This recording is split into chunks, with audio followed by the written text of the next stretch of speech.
Back with another video, part 2, FAQ part 2, frequently asked questions part 2. Today's topic is creatine. Let's get into it. What is creatine? It's simply formed in your body. It's a natural compound formed in your body which increases your ATP levels in your body. What is ATP? It's an energy currency. So the more creatine you have, the more ATP you have in your body. So what really happens? More creatine, more ATP will equal to more energy. So that will return in more strength. So how does this really help you in the gym? Right? When creatine is saturated in your body for a long period of time, you will have more strength and more energy to start lifting heavier weights, which in turn, as we know, the more weights you lift, the more volume training you do, it will help you in your muscle building program. All right, let's get into it. Question number 1. Should you load creatine? This is what everyone constantly keep messaging us. Should we load a creatine or should we just take it as usual? The only reason you would do a loading phase is because creatine works best when it's saturated in your muscle. So unlike things like a pre-workout, when you take it, have a sip, the caffeine, it will hit you immediately and you'll feel a difference. With creatine, it doesn't happen like that. For you to start seeing some kind of result or some kind of benefit, it needs to be saturated in your muscle for at least 4 weeks. So why do people load? To saturate your muscle faster. Loading phase generally it's about 20 grams. So 5 times a day, 5 grams into 4 times a day, and you have it.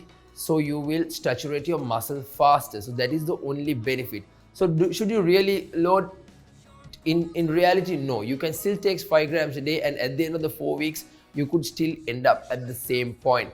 There's nothing wrong with the loading phase, but it is not mandatory. Just a maintenance phase is good enough.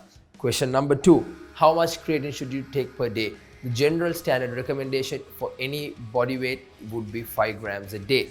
Question number 3, what is the best type of creatine to take? Creatine monohydrate is the best type of creatine to take. There's so many other types of creatine, but the most researched and most safest form of creatine is creatine monohydrate. And the next question would be, should you cycle creatine? As in, should you take it and stop for a while and then take it again? The answer again is no. As I said before, creatine works best when it's stored in your muscle for a long period of time. You need to saturate your muscles with creatine for it to work best. So no, you don't need to cycle. You can take it as long as you want for, it should be one of your staple go-to supplementation. Yes, you can get creatine through your food, but most often we will fall short of the levels of creatine we need. And the more levels of creatine we have, as I said, will help you increase your strength. And in return at the gym, the more work rate, the more volume you get done, the more muscle gaining you will see. And again, creatine is not supplement just for people who go to the gym. Even for general health, there are plenty of researches that suggest creatine is one of the most helpful supplements. Hope this video helps, and if you got any questions, slide into our DMs and we will help you out. Thank you.